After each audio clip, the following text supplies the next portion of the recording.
Deus abençoe os nossos irmãos que estivemos ali na casa deles, né? Estão aqui hoje. Nós dizendo, será irmão, né? Deus abençoe também. Em nome de Jesus, estamos felizes com a presença de vocês. Hoje nós vamos aprender um pouquinho sobre a palavra de Deus, aquilo que o Senhor tem para a nossa vida, aquilo que o Senhor tem determinado. Daniel capítulo 1. Daniel capítulo 1.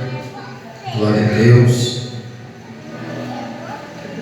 E o versículo de número 6 da palavra do Senhor.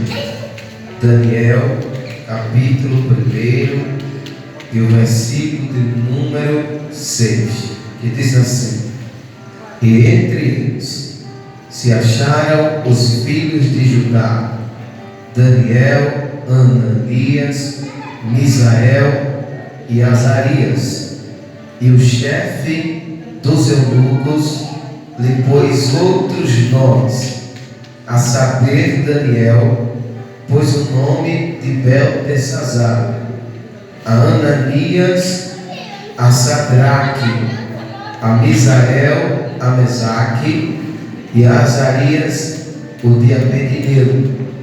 E Daniel assentou-se no seu coração não se contaminar com a porção do manjar do rei, nem com o vinho com que ele bebia. Portanto, pediu o chefe dos eunucos que lhe concedesse que não se contaminasse. Ora, deu Deus a Daniel graça e misericórdia diante dos chefes dos eunucos. Amém? Somente a palavra do Senhor.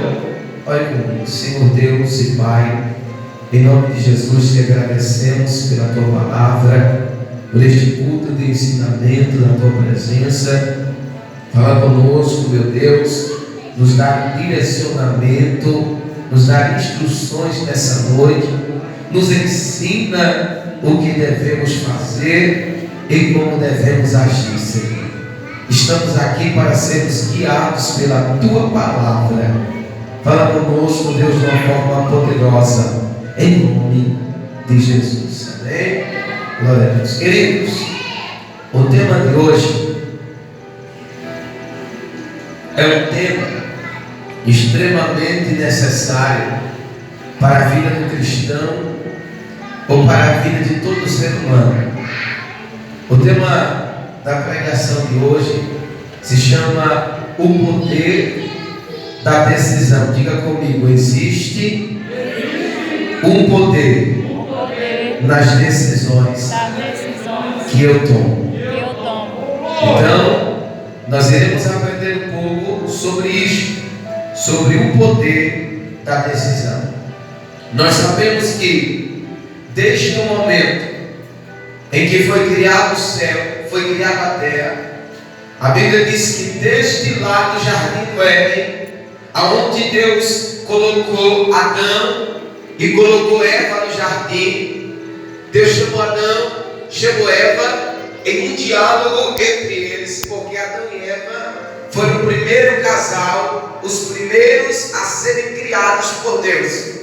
Deus criou o céu, criou a terra, criou o mar, criou tudo, aleluia, que está no céu e na terra. E a Bíblia diz que com as suas próprias mãos ele pega do barro e cria o homem. Lá no começo do livro de Gênesis, você vai ver que em uma conversa Deus vai falar assim: façamos o homem a nossa imagem e a nossa semelhança. Então Deus pega o homem, pega o barro, porque nós não viemos do macaco. Nós, como a ciência diz, nós não viemos por acaso. A Bíblia nos diz que foi o próprio Deus que nos pensou, que programou, que planejou para criar eu e você. E a Bíblia diz que tudo que Deus criou, Ele criou usando a sua palavra. Ele disse: haja luz e houve luz. Ele disse: e observe.